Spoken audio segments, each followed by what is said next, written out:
Welcome to mechanical engineers at TNPSC. So இப்போ வர இருக்கக்கூடிய இன்ஜினியரிங் எக்ஸாம்ஸ் பேஸ் பண்ணி நம்ம ப்ரிப்பேர் பண்ணிகிட்ருக்கோம்.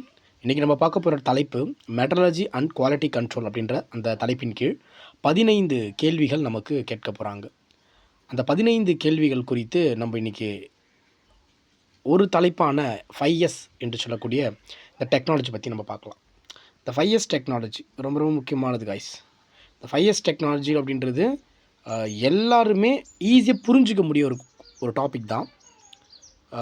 புரிஞ்சிக்க முடியும் கண்டிப்பாக. ஓகேங்களா? ஸோ இன்ஜினியர்ஸ், மெக்கானிக்கல் இன்ஜினியர்ஸ் நம்ம பார்க்கலாம், அந்த டாபிக் பார்க்கலாம் இன்றைக்கி. Okay,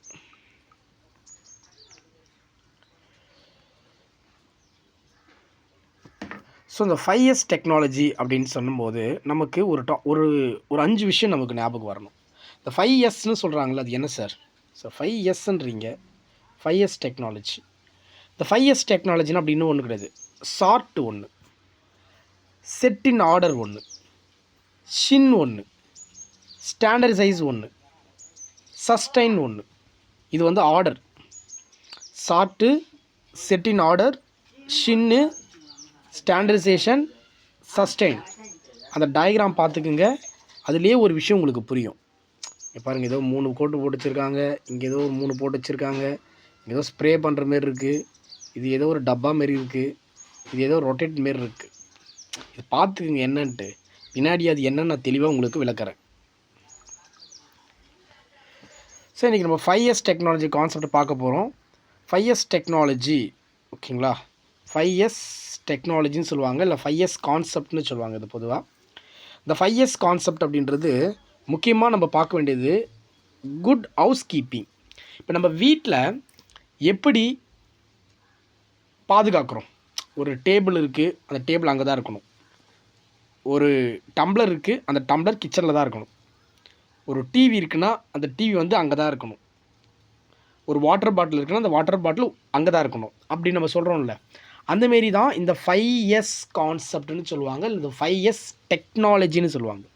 technique or technology. So good housekeeping பராமரிக்கக்கூடிய ஒரு ஜப்பானில் உருவாக்கப்பட்ட ஒரு மெத்தட். இது ஜாப்பனீஸ் கண்டுபிடிச்சிருக்காங்க. நேற்று கூட நம்ம டிஸ்கஸ் பண்ணும்போது நான் சொல்லியிருப்பேன், இந்த ஜாப்பனீஸ் நிறைய கண்டுபிடிச்சிருப்பாங்க அப்படின்றதெல்லாம் நம்ம டிஸ்கஸ் பண்ணியிருப்போம்.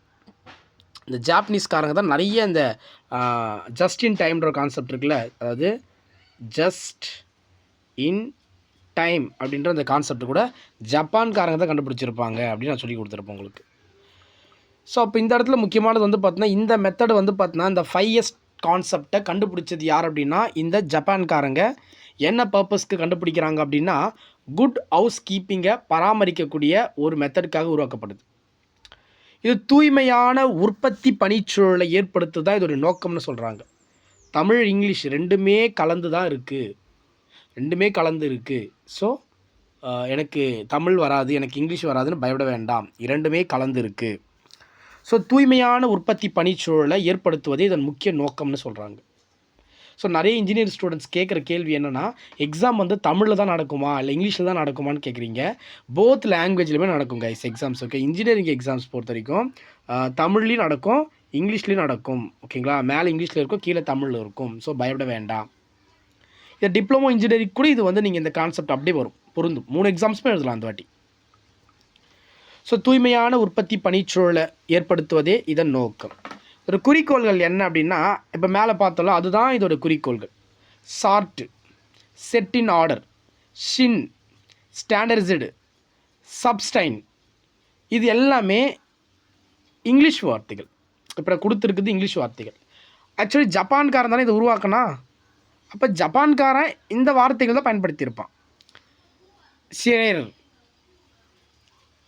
ஷெடைன், சைகோ, சைக்கோ படத்தில் வர மாரி இருக்கு பாரு, செகட்டுக்கோ ஏதோ ஒன்று கொடுத்து வச்சுருக்கான், ஐ டோன்ட் நோ. ஓகேவா, படுத்துக்குங்க.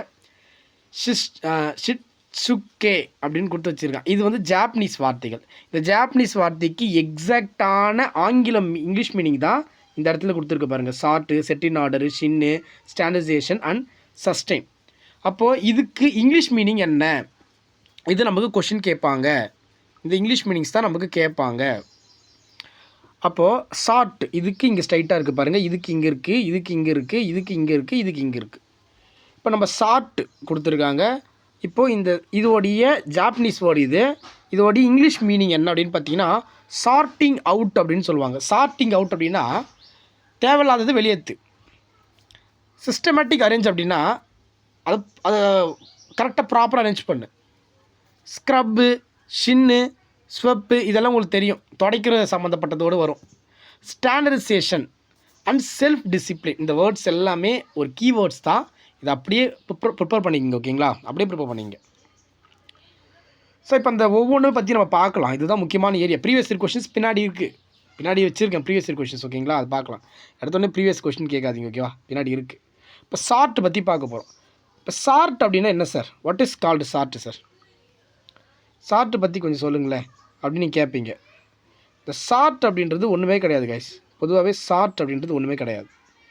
இந்த சார்ட் அப்படின்றது சிம்பிளாக நீங்கள் தெரிஞ்சுக்கணும் அப்படின்னா, தேவையில்லாத பொருட்களை பணிமனையிலிருந்து நீக்கி தேவையான பொருட்களை ஒழுங்கான முறையில் வைத்தல். இப்போ நம்ம பணிமனை அப்படின்னா நம்ம வேலை செய்யக்கூடிய ஒரு கம்பெனி இருக்குது. இந்த கம்பெனியில் தான் இதை பயன்படுத்துவாங்க. இந்த 5S டெக்னாலஜி கம்பெனியில் தான் பயன்படுத்துவாங்க. தேவையில்லாத பொருட்கள் நிறைய இருக்கும் கம்பெனியில். எக்ஸாம்பிளுக்கு இப்போ பாத்ரூம் கழுவிட்டு போடக்கூடிய அந்த பெனாயில் டப்பாக்கள், இல்லைனா கம்பெனிக்கு வரக்கூடிய ப்ராடக்ட்ஸ் இருக்குல்ல, அந்த பாக்ஸ்லாம் இருக்கும்ல, பாக்ஸ், இந்த தர்மாக்கோல், அதெல்லாம் தேவையில்லாத பொருள். இதெல்லாம் நீக்கணும், கம்பெனியை விட்டு ரிமூவ் பண்ணணும். தேவையான பொருட்களை மட்டும் ஒழுங்கான முறையில் நம்ம என்ன பண்ணோம், வச்சுக்கணும். ஸோ அதை தான் இங்கே சொல்கிறாங்க. இங்கிலீஷில் சிம்பிளாக இது எப்படி சொல்லலாம் அப்படின்னா, எலிமினேட்டட் த அன்னெசரி ஐட்டம்ஸ். எலிமினேட் பண்ணிடலாம். இதுதான் முக்கியமான கான்செப்ட். அப்போ சார்ட் அப்படின்னா என்னது? சார்ட் அப்படின்னா தேவையில்லாத பொருட்கள் நீக்கணும். அந்த ஒரு கீவேர்ட் ஞாபகம் வச்சுக்க, தேவையில்லாத பொருட்கள் நீக்கணும்.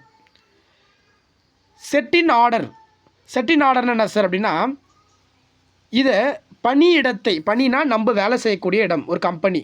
பணியிடத்தை ஒழுங்காக அமைத்து சரியான பொருட்களை சரியான இடத்தில் வைக்கணும். சரியான பொருட்களை சரியான இடத்துல நம்ம என்ன பண்ணோம், வைக்கணும் அப்படின்றது தான் அதோடைய சார்ட் பற்றி சொல்கிறாங்க. அப்போது ஒரு கம்பெனியில் ஒரு டேபிள் இருக்குது, ஓகேங்களா? ஒரு கம்பெனியில் ஒரு டேபிள் இருக்குது. டேபிள் வந்து எங்கே வேணால் இருக்கலாமா? கிடையாது. அது கரெக்டாக டேபிள்ன்றது எங்கே இருக்கணும்? ஆஃபீஸர் ரூமில் இருக்கணும், இல்லைனா சூப்பர்வைசர் ரூமில் இருக்கணும், இல்லை ஹெச்ஆர் ரூமில் இருக்கணும்.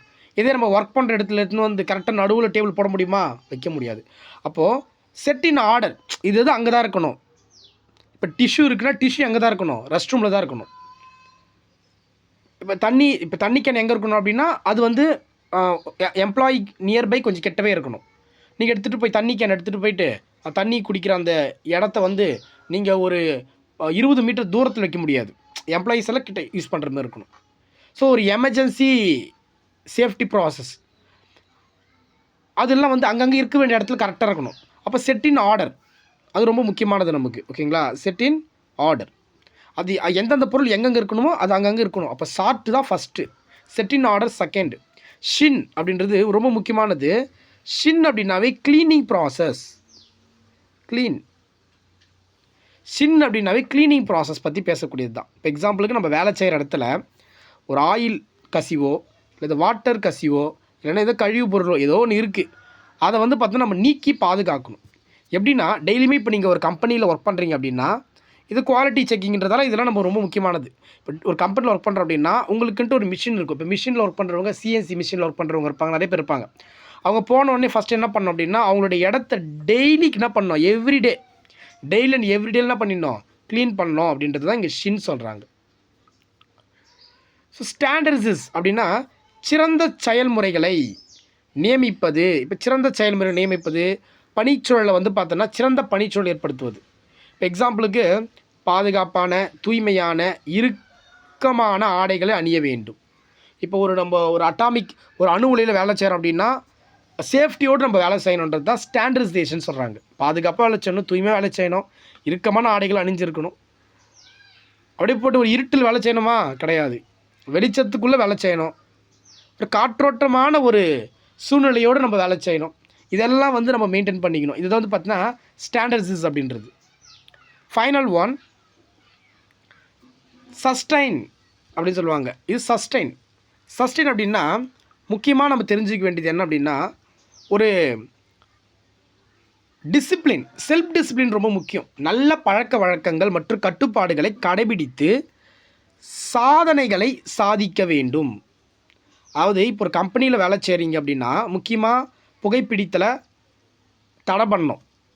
அங்கே ஒரு போர்டு ஒட்டணும், இங்கே வந்து ஸ்மோக்கிங் நாட் அலோடு, இங்கே வந்து பார்த்தா ட்ரிங்க்ஸ் நாட் அலோடு, வேறு எதனா நிக்கோட்டின் டுபாக்கம் போன்ற பொருட்களை பயன்படுத்த நாட் அலோடு. அந்தமாரி ஒரு நல்ல பழக்க வழக்கங்களை மெயின்டைன் பண்ணதான் சஸ்டைன்.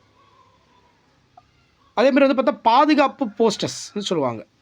இந்த பாதுகாப்பு போஸ்டர்ஸ் என்ன பண்ணணும், அங்கங்கே வச்சுருக்கணும். அதாவது பாதுகாப்பு போஸ்டர்ஸ்னால் இந்த இடத்துல வந்து நீங்கள் போகக்கூடாது, இங்கே வந்து பார்த்தீங்கன்னா எர்த் இருக்குது, எர்த் பாஸ் ஆகிட்டுருக்கு. இப்போ எக்ஸாம்பிளுக்கு ரெஸ்ட் ரூம் இருக்குன்னா இந்த ரெஸ்ட் ரூம் வந்து பார்த்தோன்னா இப்போ வந்து இஷ்யூவாக இருக்குது, டேமேஜில் இருக்குது, ஸோ இதுக்குள்ளே நீங்கள் பயன்படுத்தக்கூடாது. அந்தமாரி ஒரு பாதுகாப்பு போஸ்டர் ஓட்டணும்.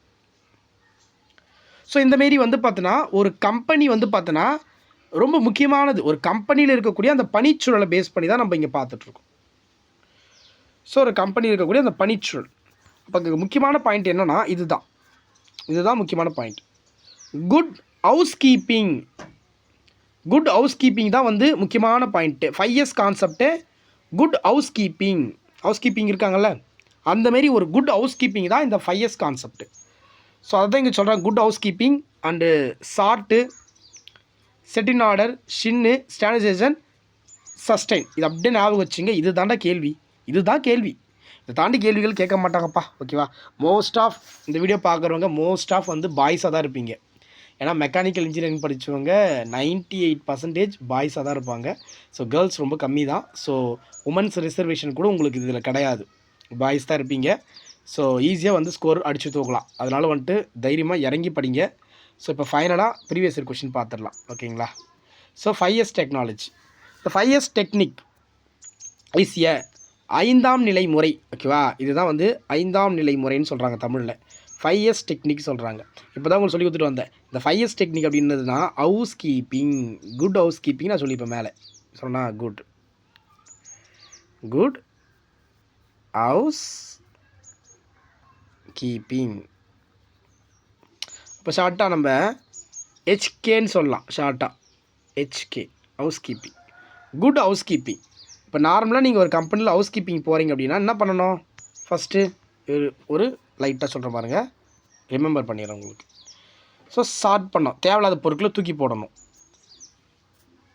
அங்கே கலைஞ்சிருக்க பொருட்களை கரெக்டாக ஆர்டர் பண்ணணும், தூய்மைப்படுத்தணும், க்ளீன் பண்ணணும், ஆயில் வாட்டர் அந்த கழிவுகளை க்ளீன் பண்ணணும், தேவையான பணிச்சூழலை ஏற்படுத்தி கொடுக்கணும். சஸ்டெயின் அப்படின்றது ஒரு நல்ல பழக்க வழக்கங்களை மெயின்டைன் பண்ணிக்கணும். இது எல்லாமே இதில் வந்துடக்கூடியது. இந்த ஒரே ஒரு ப்ரீவியஸ் இயர் கொஷின் தான் நான் எடுத்தேன். ஓகேங்களா? நிறைய ப்ரீவியஸ் இயர் கொஷின்ஸ் நம்மளால் அட்டாச் பண்ண முடியல. ஸோ அடுத்தடுத்து வரக்கூடிய செக்ஷனில் நிறைய ப்ரீவியஸ் இயர் கொஷின்ஸ் எடுத்துகிட்டு வரேன். நான் தேடி பார்த்த வரைக்கும் 5S டெக்னாலஜிலேருந்து அதிகமாக கொஷின்ஸ் கேட்கல. சப்போஸ் கேட்டால் கூட நம்ம விட்டுறக்கூடாதுன்றதுக்காக தான், இது சின்ன டாபிக் தான். ஸோ அதுக்காக தான் இது கொண்டு வந்தேன். ஸோ இது முடிச்சு விட்ருங்க. ஸோ அப்போ 5S டெக்னிக் அப்படின்றது ஹவுஸ் கீப்பிங் டெக்னிக். இது எங்கே இருக்குது அப்படின்னா, நீங்கள் மேலே போனீங்கன்னா நான் உங்களுக்கு நடத்தியிருப்பேன். அங்கே காட்டுறேன் உங்களுக்கு. ஹவுஸ் கீப்பிங் டெக்னிக் இருக்கு பாருங்கள், is good house keeping technique. Okay guys, so மறக்காமல் ஓகேங்களா, இந்த வீடியோ பார்க்குறவங்க தயவு செஞ்சு ஒரு லைக்கை போட்டு விட்ருங்க. ஸோ அப்புறம் வந்து கமெண்ட் பண்ணுங்கள். ஓகேவா? வீடியோ எப்படி இருந்துச்சுன்னு கமெண்ட் பண்ணுங்கள். இன்னும் நிறைய உங்களுக்கு என்ன வேணுன்றதை நீங்கள் கமெண்ட்டில் சொல்லுங்கள். ஓகேவா? ஸோ PDF கண்டிப்பாக நான் வந்து டிஸ்கிரிப்ஷனில் கொடுக்குறேன். PDF வேணுன்றவங்க ஐ நீட் PDFன்னு கேளுங்க, கண்டிப்பாக நான் வந்து PDF கொடுக்குறேன். Okay, thank you.